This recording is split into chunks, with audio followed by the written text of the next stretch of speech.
93% strike rate అంట. ఎన్ని టీములు కలుపుకున్నాడేవయ్యా 93% స్ట్రైక్ రేట్ గురించి? నీ టీం సంగతి దేవుడేరు. బీజేపీ టీము, ఆయన పేరేంటి, జనసేన టీము, ఇన్ని టీములు కలిసి ఆడారు. అందుకని నీకు 93 స్ట్రైక్ రేటా కనపడుతుంది. సింగిల్ గారా బ్యాటింగ్కి, సింగిల్ గారా నాయన? క్లీన్ బౌల్ డక్అవుట్ కాకపోతే అప్పుడు నన్ను అడుగు. సింగిల్గా ఆడినటువంటి తత్వం ఎప్పుడైనా ఉందా?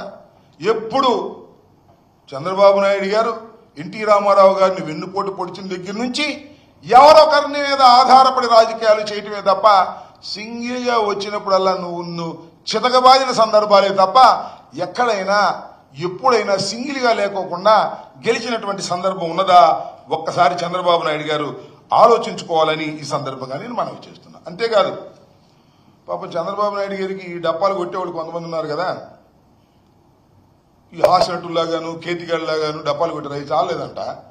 ఇంక నిజంగా పొగిడేవాళ్ళు ఎవరు లేక ఆర్టిఫిషియల్ ఇంటెలిజెన్సీతో చనిపోయిన స్వర్గీయుడైనటువంటి ఈ పార్టీని, అంటే తెలుగుదేశం పార్టీని స్థాపించినటువంటి ఎన్టీ రామారావు గారి చేత ఆర్టిఫిషియల్ ఇంటెలిజెన్సీతో మాట్లాడించేటటువంటి ఒక కార్యక్రమం చేశారు. అది మీరు అందరూ చూసే ఉంటారు.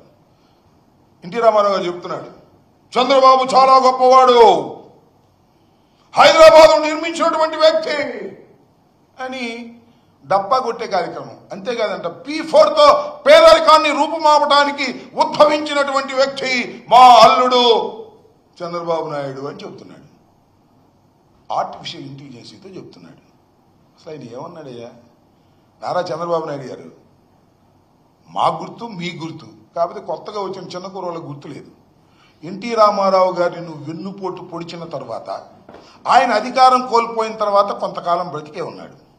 అప్పుడు ఏం మాట్లాడాడో ఇప్పుడు సోషల్ మీడియాలో వైరల్ అవుతుంది. నువ్వు ఎప్పుడైతే ఆర్టిఫిషియల్ ఇంటెలిజెన్సీతో ఎన్టీ రామారావు గారి చేత మాట్లాడించినట్టుగా నాటకం ఆడావో, మోసం చేయడానికి ప్రయత్నం చేశావో, మరి సోషల్ మీడియా పవర్ఫుల్గా ఉంది కదా, అప్పుడు ఎన్టీ రామారావు గారు మాట్లాడిన మాటలన్నీ కూడా ఇప్పుడు వైరల్ చేస్తున్నారు. జమాతా దశమగ్రహ అనే దానిలో అప్పుడు ఏం మాట్లాడాడో మీరు ఇప్పుడు లేదు, అవైలబుల్గా నా దగ్గర తయారు కాలేదు. మీరు ఒకసారి చూస్తే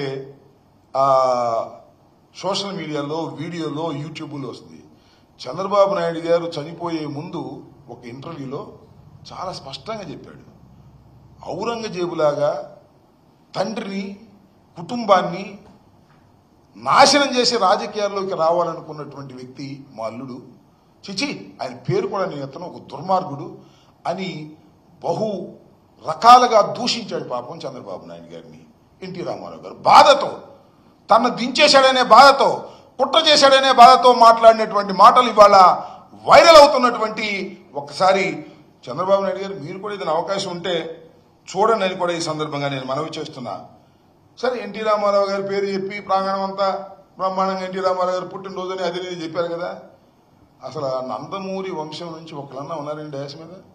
బాలకృష్ణ కూడా లేడు. మరి ఎందుకు లేడు? మరి నాకు షూటింగ్ పోయాడే ఏమో తెలియదు. చివరికి బాలకృష్ణ గారు కూడా లేరు.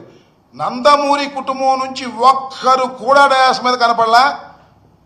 నందమూరి కుటుంబపు మహానాడులా నారావారి కుటుంబపు మహానాడులాగా తయారైపోయినటువంటి సందర్భాన్ని కూడా మనం ఇక్కడ చూసామని మనం చేస్తున్నాం. అంతేకాదు, ఎన్టీ రామారావు గారి మీద అమితమైన ప్రేమ, భక్తి ఉన్నట్టుగా నటిస్తుంటాడు నారా చంద్రబాబు నాయుడు గారు. ఆయన అధికారంలో లేనప్పుడు పెద్ద పెద్ద గావు కేకలేస్తాడు, చూశారుగా మీరు. ఎన్టీ రామారావు గారి భారతరత్న ఇవ్వాలి అని. అయ్యా చంద్రబాబు నాయుడు గారు, మీరు కేంద్ర ప్రభుత్వంలో భాగంలో ఉన్నారు, మోడీ గారు మీ అవసరంతో ఉన్నాడు, మరి భారతరత్న గురించి మాట్లాడేంటండి? ఆయన చేత ఆర్టిఫిషియల్ ఇంటెలిజెన్సీతో మిమ్మల్ని పోడించుకోవడమే తప్ప పాపం చనిపోయిన ఆయన, ప్రాణం లేని ఆయన, పైలోకాల్లో ఉన్నాయన ఆయన చేత పోడించుకోవడమే తప్ప భారతరత్న ఇవ్వాలి అనేది మీ డిమాండే కనిపించదే. ఇప్పించే శక్తి మీకుందే, ఎందుకు ఇవ్వలేకపోతున్నారు? ఇంతకన్నా మోసం ఏమైనా ఉంటుందా అనేది ఒక్కసారి నారా చంద్రబాబు నాయుడు గారు ఆలోచించుకోవాలి. ప్రజలు అసలు ఏమనుకుంటున్నారో కూడా మీరు ఆలోచించుకోవాలని